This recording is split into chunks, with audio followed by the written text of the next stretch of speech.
Hello everyone, how you doing? Welcome back. I hope you're all doing really well and you've had a fantastic week. I'm Lindsay, your host of the Heavy Metal Journal and writer for Lambgoat and the Moshville Times. And today I am back with New Metal Monday, where I talk about my favourite new releases of the week. And today I have 6 brand new albums that I want to talk about.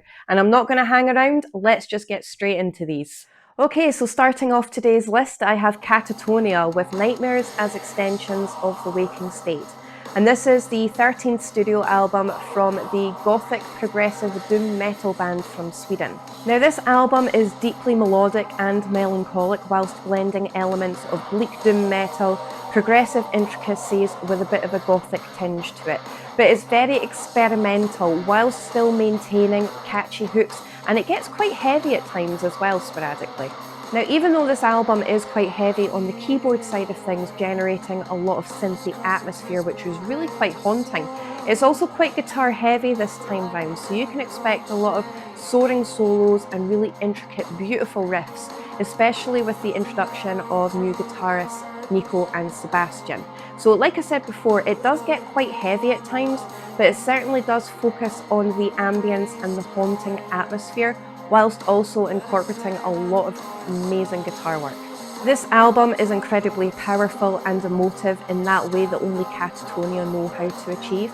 And 30 years into their career, they are still producing absolutely amazing albums. So if you are a fan of the likes of Opeth, Swallow the Sun, As Daylight Dies, that kind of sound, this one is definitely for you. I absolutely adored this album. I wrote a full album review breaking down the album track by track in a lot more detail, and I give a lot more thoughts on it for Moshville Times, which will be linked in the description box below. So make sure to definitely check that out because it will help me out as a writer. But don't sleep on this album, this one was incredible. Okay, so next up on my list, we're going in the complete opposite direction from Catatonia's new album, and I have Mace with Slaves of the Wolf. And this is the 3rd studio album from the death metal band from the US. This is chugging, dark, incredibly groove-heavy old-school death metal. I love my old-school death metal, and the more groove and chugging riffs in it, the better. Now, thematically, this album takes on the form of warfare, survival, and different historical battles. So not only is it incredibly catchy and devastatingly heavy to listen to, there's also a lot of dynamic storytelling which keeps you hooked throughout this entire album. What I like the most about this album is how it alternates between frantic riffage. The speed of some of the songs in this album is ridiculous, and the riffs and solos are so intricate and screaming. But then on the other side of things, you've got that mid-tempo groove stompy stomp moment that's really going to hook you in. The vocal style throughout this record is primarily guttural growls, which are incredibly bassy and demonic. But on occasion, you do have these more despairing screams in the background, which really changes the atmosphere up a little bit. It is a very guitar-centered record, so you can expect, like I said, a lot of groove-heavy riffs and screaming solos. The guitar work in this album is incredible. Huge bolt thrower vibes when I listened to this album. So if you are a fan of the likes of Bolt Thrower, Memoriam or Command, you're definitely going to want to get onto this one. But I love my straight to the jugular, no nonsense, old school death metal with a lot of chugging groove behind it. Definitely check this one out because that's exactly what you get here. Okay, so next up on my list, I have Gal's Word with Braiding the Stories. And this is the 2nd studio album from the Norwegian progressive black heavy metal band. Now, this album is not just an album, it's a spiritual experience, and it takes you on this massive journey, twisting and turning as it goes, and you have no idea what direction it's going to go in. Now, even though there are a lot of black metal elements throughout, it certainly does focus on the more ambient, progressive side of things, with a little bit of old school heavy metal thrown into the mix. Now, the guitar work in this record is phenomenal. You do have your screaming solos and your really captivating riffage, but it's the progressive elements that almost make it folk-like throughout this album, which really hooks you in because, like I said before, you don't know what direction they're going to go in. Now, the vocal style throughout this album changes up quite a lot. So yes, you do have your venomous black metal growls and screams, But you've also got different clean vocals. Sometimes they're quite ritualistic and folk-like in nature, other times they're quite unnerving and haunting, and it really does create this incredible atmosphere when you listen to the album. So if you are a fan of the likes of Enslaved, Gorgoroth or Mayhem, you're definitely going to want to get onto this. But this was a unique experience. I loved this album, and every single time I listen to it, I discover something new. Definitely check this one out. Okay, so next up on my list, I know I'm going to pronounce this album title incorrectly, but I'm going to give it a bash anyway. I have Mystic Circle with Kriegsgötter 2025, and this is the 10th studio album from the black extreme metal band from Germany. Now, Mystic Circle like to incorporate a lot of different elements from extreme metal, so you have a lot of black metal, death metal and thrash metal on this album, done in Mystic Circle style. But the really cool thing about this album is they've taken their 2000s demo of the same name and basically revisited it. So you have covers from Iron Maiden and Bathory on this album. You've also got re-recordings of rarer tracks from Mystic Circle's early days, and you also have new tracks on this album as well. But not only that, on a couple of the tracks there's also guest vocals from Sarah Jezebel Deva, who used to do backing vocals for Cradle of Filth, and she also has a lot of her own projects as well.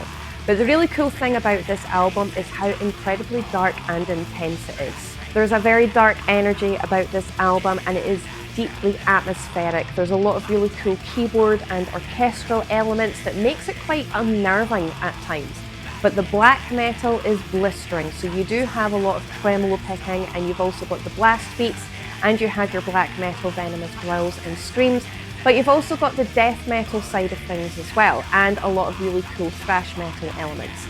The guitar work in this is pristine, it's incredibly detailed and soaring, and this album is so ridiculously rich in melodics, but they are very harsh and very ominous sounding at the same time. So if you are a fan of the likes of Dimmu Borgir, Cradle of Filth or Old Man's Child, you're definitely going to want to get onto this.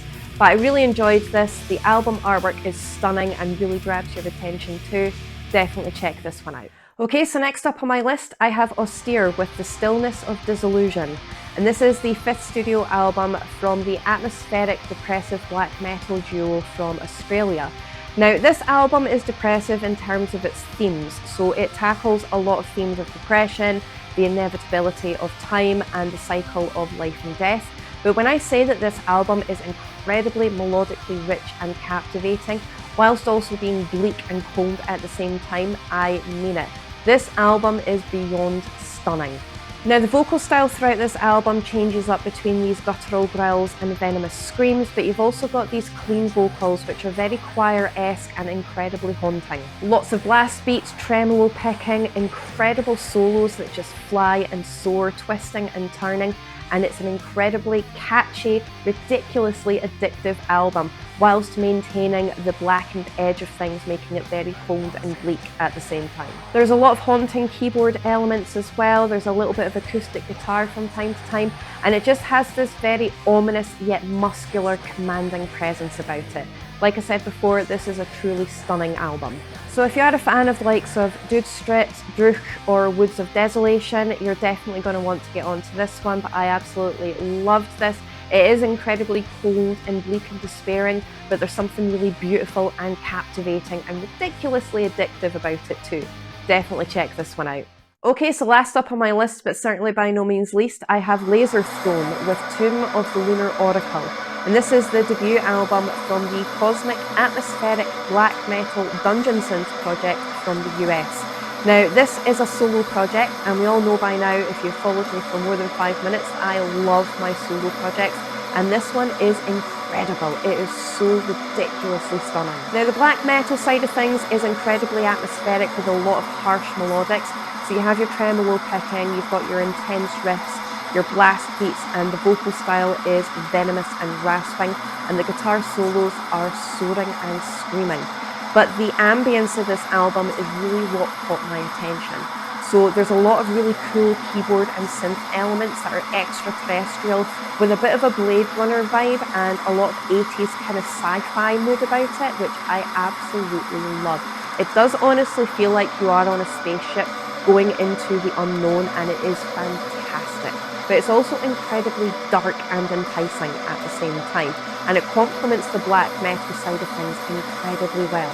Now, even though I did mention vocals, they are quite sparse throughout this album, so the energy is very much on the instrumental side of things, but when those vocals come into play, it really does add to that atmosphere. It's grand, it's opulent, it's incredibly crushing and brutally heavy, a fully immersive experience that I cannot stop listening to. So if you are a fan of the likes of Labyrinthus Stellarum, Borga, or the Fire and Hope album that I recommended a couple of weeks ago, you're definitely going to want to get onto this, but I absolutely love this album. It's an incredible debut. Definitely check this one out. And that's it for this week's New Metal Monday. Once again, comment down below to let me know what you think of today's records, and if you have any of your own recommendations, please let me know and I will definitely get them added to my list. If you want to follow me on social media, all of my handles are also in the description box below, so definitely go and check that out. Also, if you use Spotify, I have created a Spotify playlist which features every single album that I talk about on my New Metal Monday videos. So if you use Spotify, make sure to follow that because I update that every single Monday when one of these videos goes live. I've also included the Bandcamp links for these bands in the description box below as well, so definitely check those out just to make things easier so you can find the music that I'm talking about. Thank you all so much. I really do appreciate your support as always, and I will see you very soon in my next video.